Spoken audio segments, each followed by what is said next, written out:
Chapter 3. Lost in the Woods. Overall time... Ooh, that's a cool way of starting this chapter, Year 3s. What's this thing here called? ... And how does it change this sentence? Overall time... Overall time... really drags it out. The leader checked her board and shook her head. Sorry, 22 seconds off the camp record, I'm afraid. It was like being socked in the stomach. No record, no special prize. Well, at least his team had won, thanks to Sophie. Omar thought he should congratulate her, so he went over to her and told her well done, but he couldn't resist grumbling about the missed record.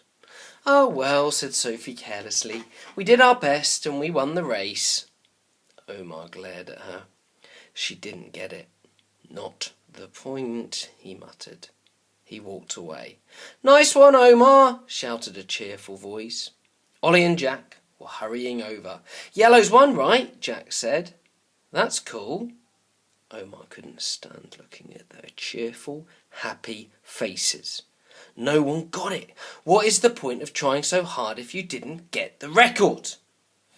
Kind of, he said, through gritted teeth. Through gritted teeth. Even reading that's quite tricky. What does that mean? Through gritted teeth.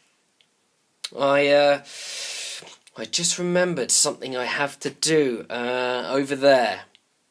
Omar hurried away quickly before they could ask what the something was.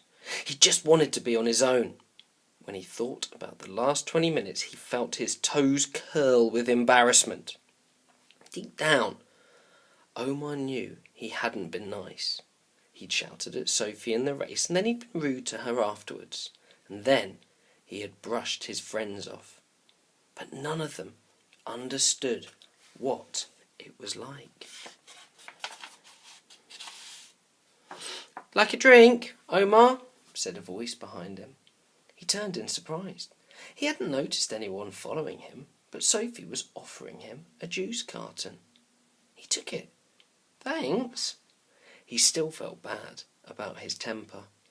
You know, she said carefully, you took the race pretty seriously, didn't you? It was like she had pressed a button inside of him. A button marked temper.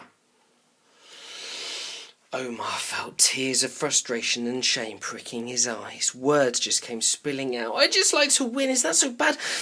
Why am I always surrounded by such slow coaches? He started to walk away before he said something really unkind. Hey, Omar, she called gently. And when he looked back, Sophie was holding something out. I just wanted to give you this. He took it out of curiosity.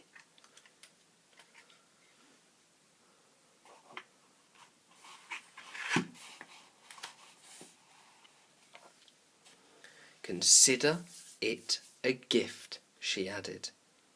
It was a compass. It had obviously meant something to her. If there was one thing Omar knew he didn't deserve, it was a gift. And he didn't need a compass.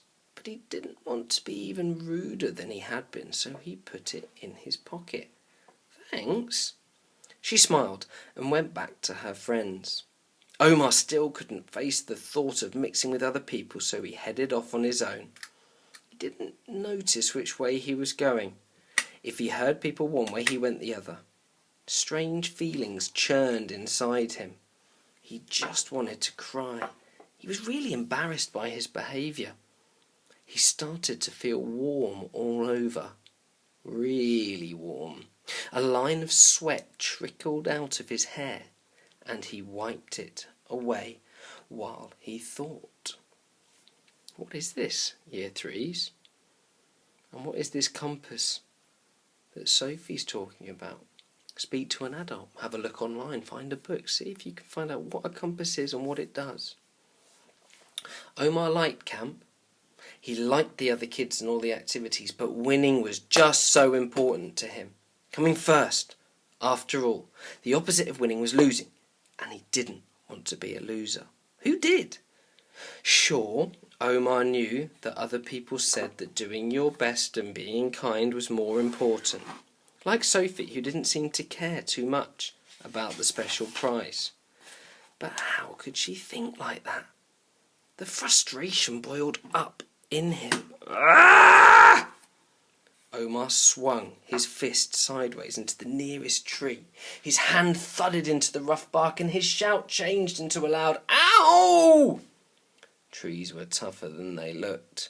Omar studied his hand and drew in his breath with a sharp. He'd cut a gash at the base of his little finger and blood was oozing out. It really stung. He felt a bit dizzy and hot all over and his hair was damp with sweat. "Smart move, Omar," he muttered. "Now you can win a special prize for the kid at camp who hurt himself in the stupidest way." Omar had thought that Sophie was pretty dumb when she fell off the zip wire, but this was about 100 times dumber. He needed to get an adult to look at it, so he climbed to his feet. That was when he realised he had no idea which way to go. The bushes were thick in every direction, and he was surprised how dark it seemed. And it really was hot. Why was it so hot all of a sudden? 2 pages here, gang, 26 and 27. How many adjectives, how many describing words can you find? Off you go. Omar tried to listen out for the sounds of camp shouts and laughing and people generally having fun. Nothing. But there was a lot of strange bird song, all whoops and whistles. So which way should he go? He might set a record after all, a whole new record. For the kid who managed to get lost at camp, he thought. I could do without winning that one. Thanks. Then he remembered. He did have something that could help him. He had a compass. Thanks, Sophie, Omar said, and he pulled the compass out of his pocket. But he couldn't remember the layout of the camp. Did he want to go north, south, east or west? Omar looked at the compass. The dial was turning fast, round, and somehow there were 5 directions on it. So the compass was basically useless, not much of a gift. Omar rolled his eyes and stuffed it back in his pockets. He needed to get going and not worry about the stupid compass. He picked a direction at random and started to walk fast. Big mistake. He seemed to have picked a path through the thickest bushes there were, and the leaves and the branches closed around Omar.